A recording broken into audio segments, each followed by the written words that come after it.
It's amazing to meet you again, Robert. How have you been? I have had a busy week, Mushtak, but a brilliant week. That's really good to hear. Today, I thought we can talk about a topic that's close to our hearts: higher education, degrees, and the values of degrees. And what really sort of get my attention to this topic is a recent British social attitude survey that shows that 34% of British people think degrees are not worth the time and money.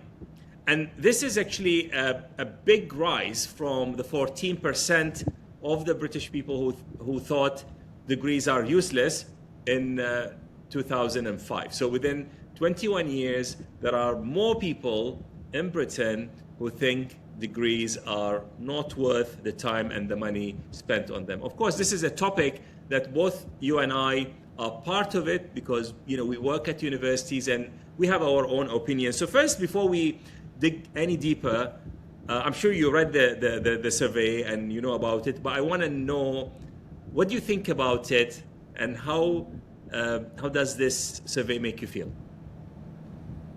It makes me feel slightly uneasy about a messy, slightly inarticulate, if I'm honest, conversation about something really important.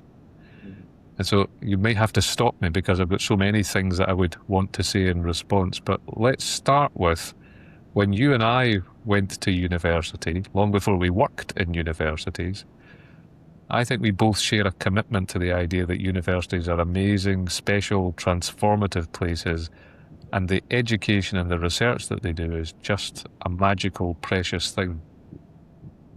So that's the first point, right? Mm-hmm. The second point for me would be that we have lived through a period when we've worked in universities, when university education has been monetized and commercialized. And so I had the privilege of going to university in Scotland when there was no fees and there were grants to support students from a range of backgrounds. And so these days in large parts of the world, in Malaysia where you're based, in the UK, not in Scotland, but in the rest of the UK, where fees are applied, and the same is true in America and elsewhere.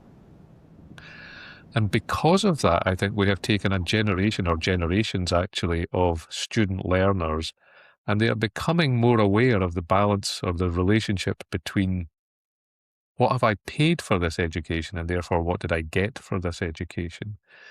And so then you need some kind of balanced scorecard mentality as to what is going on here. Because definitely what education at university did for me was it broadened my horizons. It gave me time to grow from being a school student who was being taught in a very structured way to a learner who gradually began to engage in subjects that you were interested in with ideas that were at the cutting edge of your field.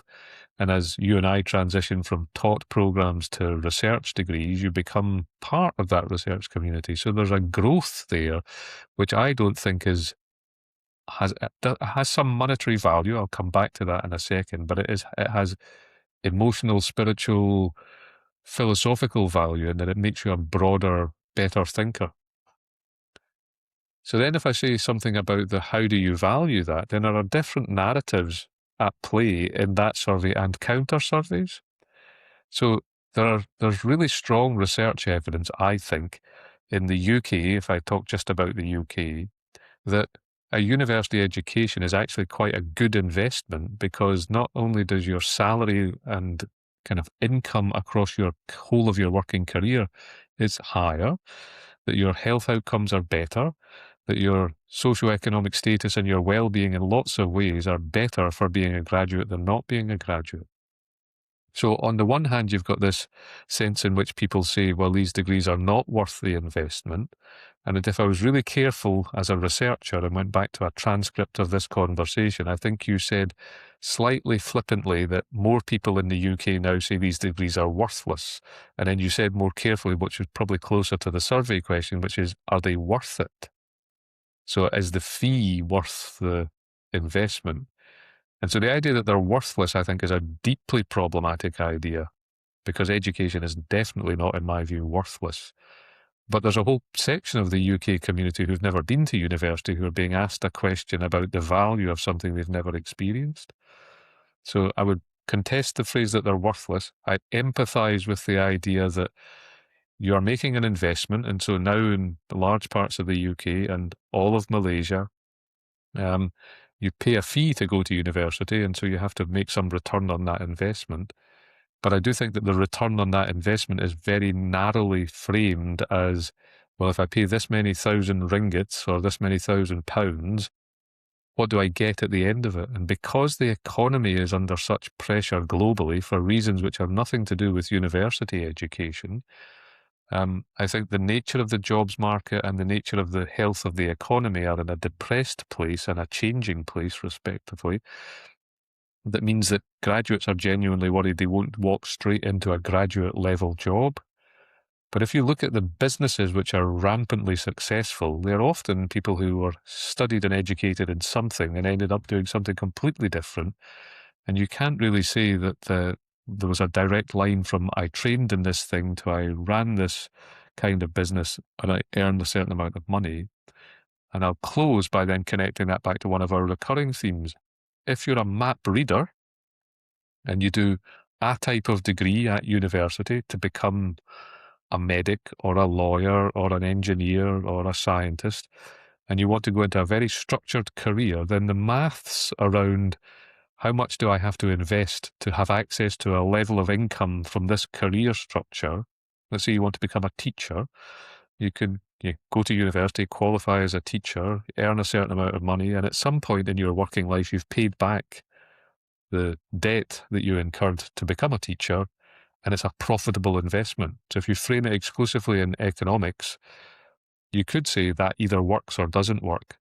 So is the investment worth it is the same way as buying this stock or share or this property or this product, is it worth it?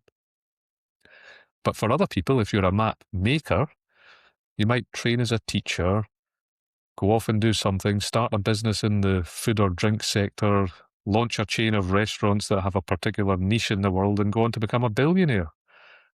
Or the business could fail and you could say, well, was it worth it? And it's a very different framing. So it depends on whether you're going into a career structure where there's high predictability about future income or whether you plan to make your own future. So that was a really long answer because it's a thing I feel really quite strongly about, Mushtak. Well, I feel equally strongly, and I was a bit provocative the way I framed the question, of course, and it is not very comfortable for me to be the devil's advocate, because just like you, education has changed my life, and I've seen it changing the lives of many people. But I think without we stress testing this, the conversation wouldn't be very interesting. So let me go further. So I think what you are saying is, if the education actually goes on to help people find about themselves, be more interesting and interested human beings, then that is so valuable regardless. But at the same time, are we really confident? Are we sure that majority of the hundreds of thousands of universities around the world are really delivering that promise of actually raising the level of critical thinking and creativity and building these skills that are so important for life? Or maybe they are not. See, you see, there was a time where if you get a degree in X or Y or Z, you could at least be guaranteed a job, at least, even if you are not necessarily the most engaged citizen after your studies. But now we see these jobs are being threatened and being automated and all of that. So just like you, I believe the role of education is not to prepare people to become effective workers in the economy. I see it as it's about preparing effective citizens in the community. And part of the effectiveness of you as a citizen is to be productive and to be able to get gainful either employment or be able to add value in a different way so that you could make a very good living. And that is really the bigger role, which is bigger than just employability of the degree. So I go back to where I start because, again, my question is becoming too long, I'm noticing. How many of us as universities and university professors around the world really are doing the bit that you received and changed your life and maybe I received and was transformative compared to those who are more towards maybe the commercialized sort of end of the spectrum, which actually maybe led to the perception that resulted in the survey? So let's start with the observation that you and I both went to university and trained to be engineers, and we are not doing engineering. So it's a case study, a sample of 2, but our sample says 100% of people who go to university end up doing something weird and wonderful as a result of it. Now, I'm sure that's a very biased sample, but not everybody who trains in something ends up making their money doing that something. And yet it has this powerful effect on it. You're still an engineer whilst you're in a leadership role in university and an educator, and you've done all kinds of interesting things since. So I would first of all say that the education has its own intrinsic value. It helps shape the way you think. Secondly, I would say that if you think in a very long time frame about universities, I think we are both in danger because of the age we are of thinking of a bit just before we went to university, which is you went to university and you were pretty much guaranteed a job as an accountant, an engineer, a nurse, a scientist, because that's the way the economy was. So few people went to university that if you were qualified in something that had any kind of professional standards body associated with it, you passed through a one-way doorway into this restricted community of the only people who could be chartered accountants or medics and the professions in universities have changed the way in which universities operate. But there's a bit before that, in fact, there's centuries before that, and then there's a bit after that, and there's only a few decades after that for you and I. So in the decades that you and I have been working in universities, it's no longer a guarantee because the economy has changed and there might be other ways in which you could become a qualified accountant or physiotherapist or teacher or nurse or whatever. And then, of course, the economy has also changed because there are not necessarily the same numbers of those jobs as some businesses boom and some businesses bust. And AI and generative AI in particular is changing the need for those kinds of skills. So the guarantee is no longer there. That doesn't change the intrinsic value. And if you look back to the centuries before you and I could even begin to conceive of what universities were, people went there for the sheer joy of being engaged in ideas. And the boundary between research and teaching was not nearly as fixed as it is in the modern higher education world.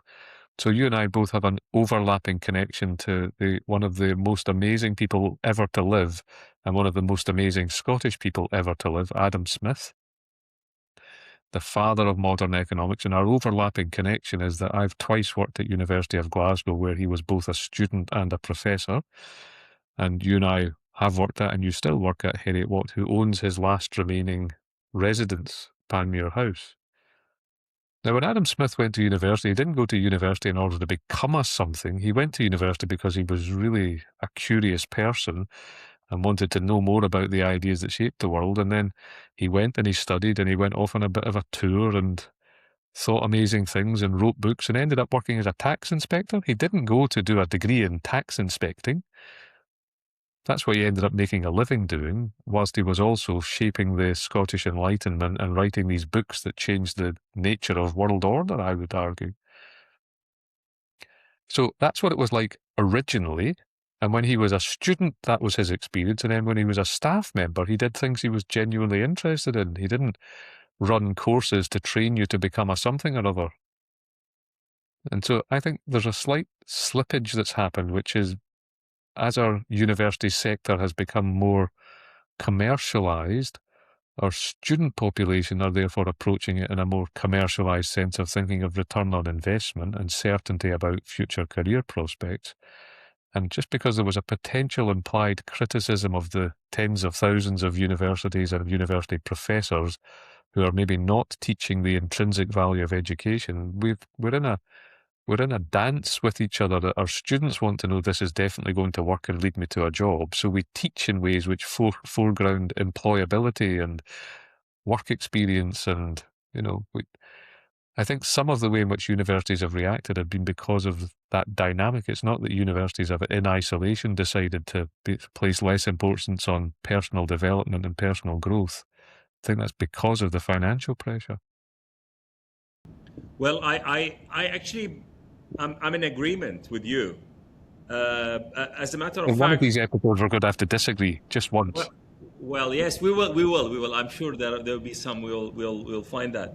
But I just wanted to say, actually, I have no qualms with the return on investment. I think probably the failure that's happening is it's in the map making or the map reading or around the map itself.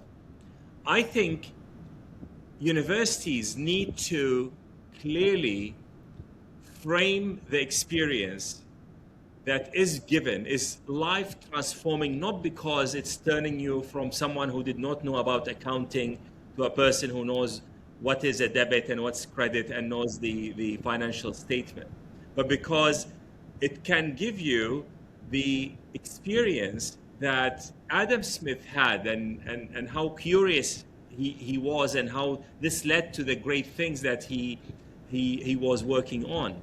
And I think in many universities, this work of you exploring yourself and hopefully doing something great and meeting great people is almost left to chance because it happens on the peripheries. Not every student chooses to go and join a club or a society and do all that very interesting work, because some are under even pressure from their parents to focus on the academic endeavor, which is important. But I think for now, we as universities and professors, we really need to go and make the case that while we don't know the shape or the nature of the future of jobs in a changing world, we know a lot about how the human brain works. We know a lot about the human psychology, and the pressures under which the young people are. And we really need to go and realize that promise, because there's a promise, when you go to university, that you will achieve your potential. I think every university in the world, if you go to their website, they will say something around, we are helping people achieving their full potential.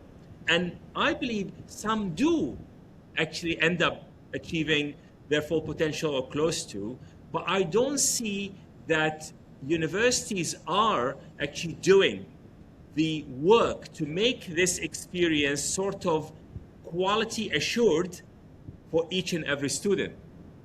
One of the reasons, because we as human beings, we are so different from each other, and it's very difficult to achieve the to quality assure the potential fulfillment. It's much easier to quality assure that integration by parts, or algebra, or thermodynamics. This is much easier to quality assure. We know how to do it. And that probably, I'll just talk a little bit about this, because I'm as you know, very passionate about helping my students find their purpose. And that work that I started at Heriot-Watt University, where every one of my students, we started it a decade ago.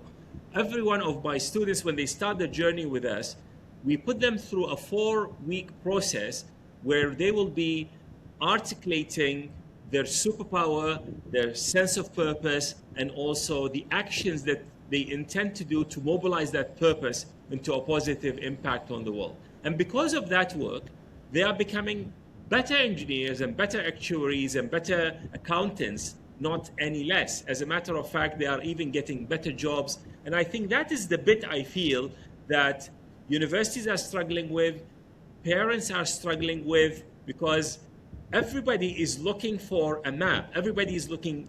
The question that I'm asked most of the time, tell me which degree should my son or daughter do so that I can be assured that they will be getting a job. And I think this is the wrong question. This is the wrong map. This is entirely the wrong framing.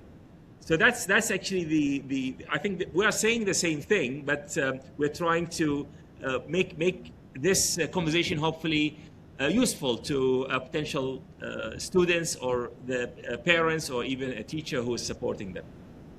So you're too modest to say so, but I'll say so on your behalf. That work which you've led at Heriot-Watt, particularly Heriot-Watt Malaysia, that takes something which is often a side of desk or marginal or in my spare time thing and makes it systemic. So you're able to say that for 10 years, every student goes through that process of having to think and reflect and then to connect the content of their learning about actuarial maths or whatever their degree subject is to their purpose, so that they are in charge of writing a story about their own future. And so that happens in other universities too, but it happens much more informally and for some students, but not for other students. And if I was really honest, I suspect increasingly it happens for fewer students because of the performance and financial pressure that they are under to do well. And if I look at the difference between your university, where I also used to work, and my current university, roughly half of our students are the first in their family to go to university. And so the very act of getting into university and then staying in university is more challenging, and they have less by way of peer group support and resource and experience on which they can draw.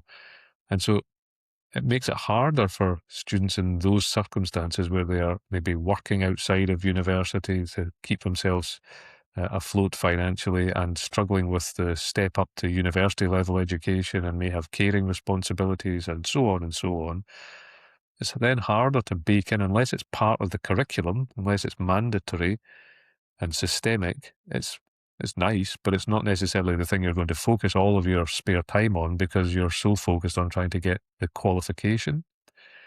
And I think if we go back to this idea that I introduced, which is if you look at universities over the centuries that they've existed, in the early part and for a long period of time, there was definitely an elitism because, not everybody got to go to university.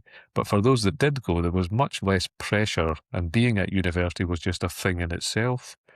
Whereas in the modern era, although there are many, many more universities and much wider pathways and access into universities, there are significant pressures on what you do when you are at university. And unless it's made part of the mandatory curriculum, my concern would be that whilst that opportunity is still there, and whilst the success stories that you do hear about of someone who did some volunteering or did something unusual or joined a student society and then used some of that to translate to some other context and had a really successful outcome, which could be financial but could also be social, or there's more than money at play. But those really great success stories are the unusual stories, not the systematic and everyday stories. Yeah. No, I'm with you. Actually, when people ask me, where is the innovation in that work we did in purpose? I say the innovation is not in the importance of purpose. Everybody knew that. Innately, they knew it. But the innovation was in making it systematic so that it's 100% of the students have to go through it. It's not 99%, not those who have the leadership potential. Everyone has to go through it. And I think this will increasingly become very, very important. So I wanted to probably focus the last bit of our conversation on one or two things. So the first thing is, what is the counter narrative? Because as you could imagine, this survey that we talked about captured the news because it says, degree, are they worth it? Or some people, they become more provocative, like what I tried to do and say, okay, 1 in 3 people think the degrees are worthless or things like that, which is not exactly what the survey said, as you so rightfully pointed out. But the question that I'm asking myself and you is, first of all, what should we do to counter that? Because this is a very dangerous narrative. Just imagine a young person who's just finishing high school and hears this and say, oh, everybody thinks these degrees are not really useful, so let me just go and do something else and maybe start earning money immediately. And the other thing is, what advice do we give to parents and those who support the young people as they make their their way through life and maybe reach university? Because I think these are very important things. We need to own the narrative, but also support people as they make their decisions. So I'm going to just playfully suggest a few things we could do. First of all, we could say, well, you're right. Sorry. Thanks. Secondly, we could engage in a counter campaign and say, here is the evidence of the social, economic, health and well-being, societal benefits of education. And I do think that some of the official bodies, the university representative bodies, do make the case. And so you see that both in terms of individual students and fees, but also in the UK in particular, you see that around the contribution that international students make economically. And I'm just not convinced, to be honest, that engaging in that narrative is anything other than it's hard work and you don't control the narrative. And so big shouty headlines that say 1 in 3 people think university education is a complete waste of time, met with, well, it produces an X% increase in your lifetime salary earnings. It's quite hard, actually. A third thing that we could do is say, actually, we could engage in that narrative and say, we too agree that you definitely shouldn't come. I mean, this is only for some people. If we were selling luxury goods, we'd say, well, we've only got space to take a handful of people. So we could engage in the prospect of trying to actively put people off coming to university and then see whether that makes them more curious about what actually goes on at university. So all three of those are somewhat flippant answers. What I actually think we should do is encourage people to recognize the real value of education and to be really mindful and purposeful about when in their life they want to engage in that.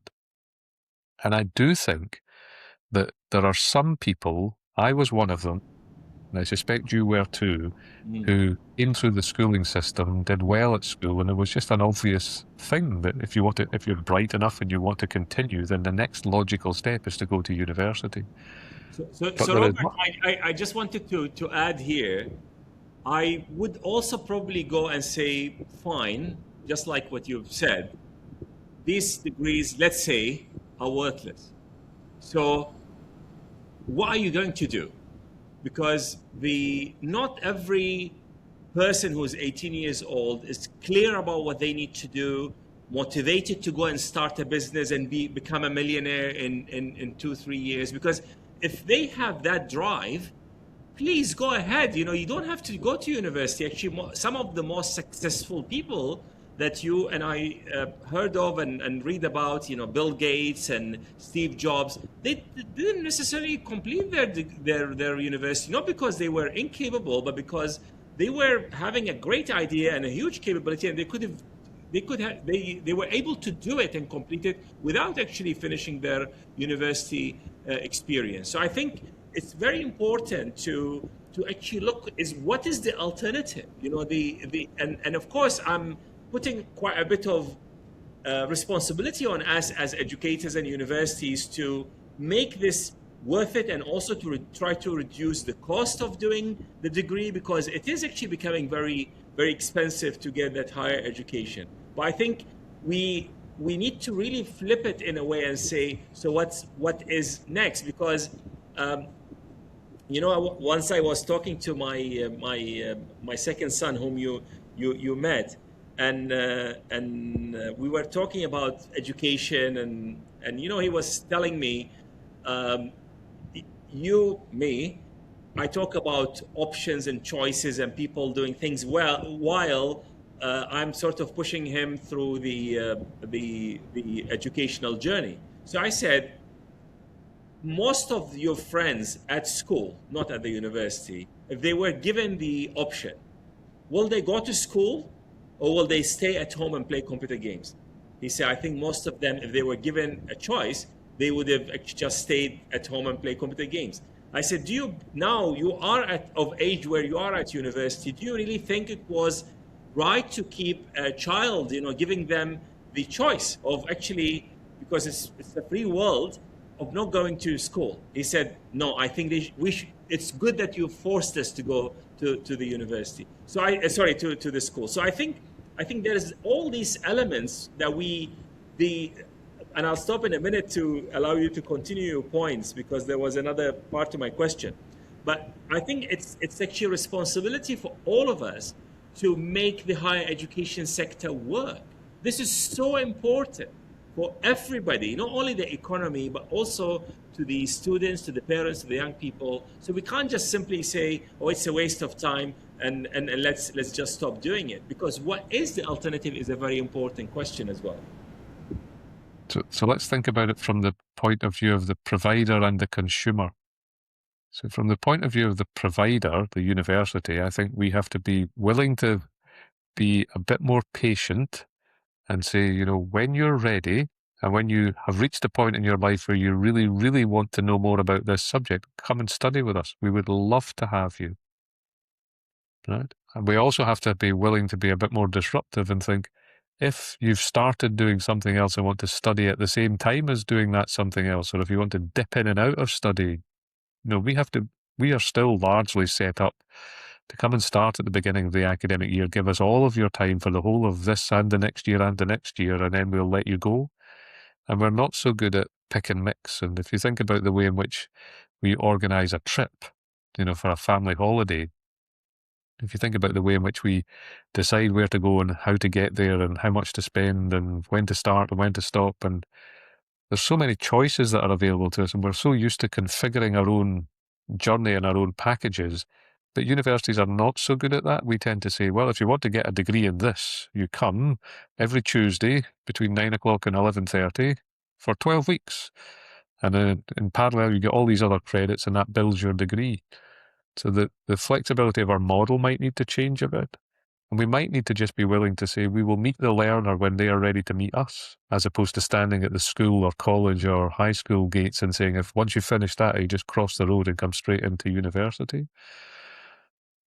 However, there's one caveat to that, which is I think the potential student population that we face is made up of, understandably, different groups. So there'll be some people who definitely know, I want to do X. There is a degree that you require to be able to do X, and I've passed all the exams, and I'm now impatient and want to get on and do X at university. And that's brilliant.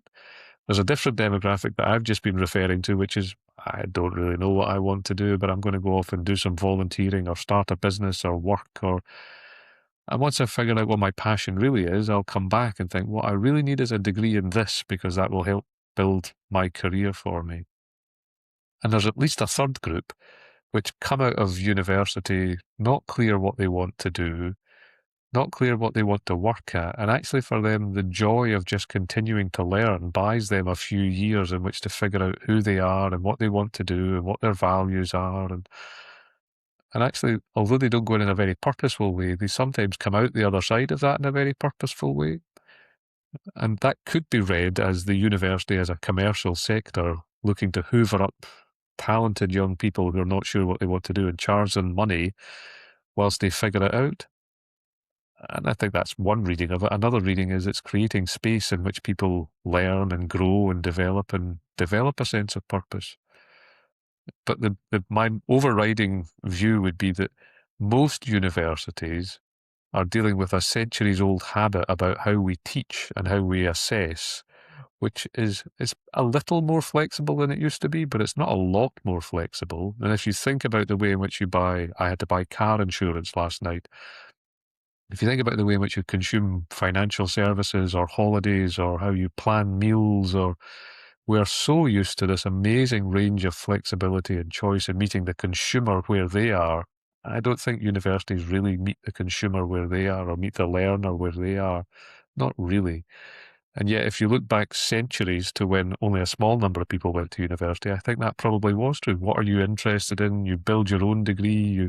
That's where all these amazing polymaths who studied a bit of chemistry and a bit of philosophy and a bit of medicine and then invent something that had never been invented before, precisely because they spanned boundaries.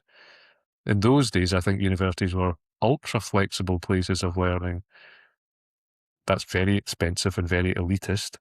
And as we've become more inclusive and more productive in terms of how many people we can educate at a time, we've become less flexible. So this is very interesting in the sense that you're almost saying we need to go back to basics, back to where we started, because if you look at the first universities, whether they in the West or in the Islamic world, they were places where few people went there and they were really interested, and some of them went because they were interested in a specific professor who was teaching in a certain way. And I think the challenge maybe for us to re-offer that personalization, re-offer that flexibility and agency and choice, but offer it at scale, because now hopefully we have more experience in running that and running the operation, and we also have technology like AI and other things that could potentially help us, and we need to do this at a reasonable cost to both the learner, to the society.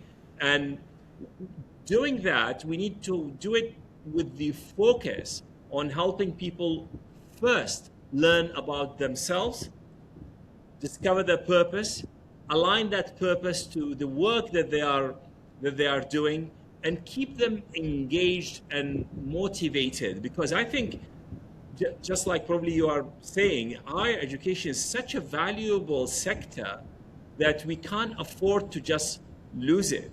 And we need to work together, support it, reform it, and maybe there is a rule for the market mechanisms to allow the right process to or way to emerge and deliver all of these things that we talked about. And I think probably as an advice to a parent or a teacher who's advising young people is to really focus on, if you don't want to do your degree, what else do you plan to do? And if you are willing to write your own strategy, really go and teach yourself the thing that you want to do, then this is a very valuable thing.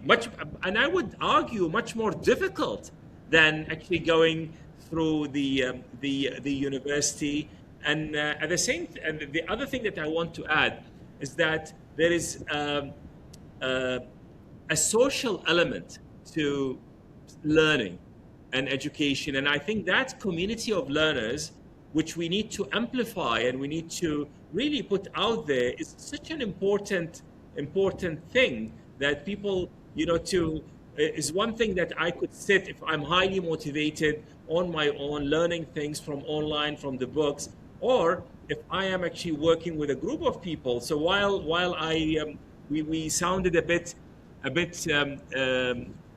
critical of this come between 9 and 11:30 every Tuesday, but I think the structure has its value as well for certain people. So I think it's flexibility, it's affordability, it's personalization, it is self-discovery, and doing all But of also that. community.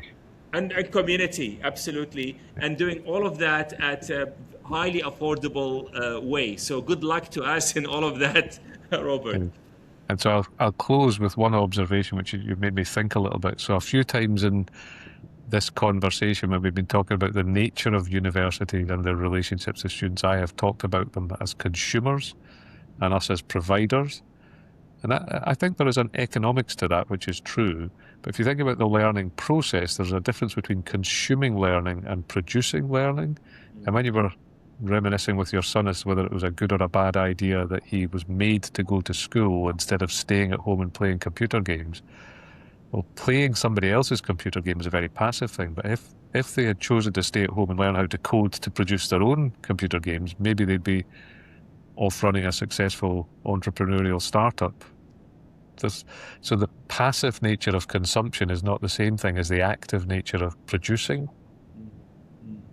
Absolutely. And I'm very biased, of course, because I love universities and some of the most interesting people, I found at universities, whether my students or the colleagues that I work with. And I think universities are a very valuable uh, part of our community and society and need to stay there, of course, in a reformed, improved way. And I welcome the challenge that is thrown at us. But in my biasness, I believe we will still be here and actually to navigate all of that change that is happening. Universities are important because they are, as you rightly said in the beginning, they are not only the place where learning happens, they are also the place where research happens. And I think for the society to own the research, in my view, cannot be only done in private sector because we will be deprived from so many things that researchers at universities actually happily share for free because the society and the state and the community is actually paying for. And I think this is a conversation that we intend to continue and to continue to unpack. And it was good that we had this question from the survey to instigate the conversation that we had just now. Excellent. Thanks for your time, Mushtak. Great to speak to you as ever. Great to speak with you. Thank you very much.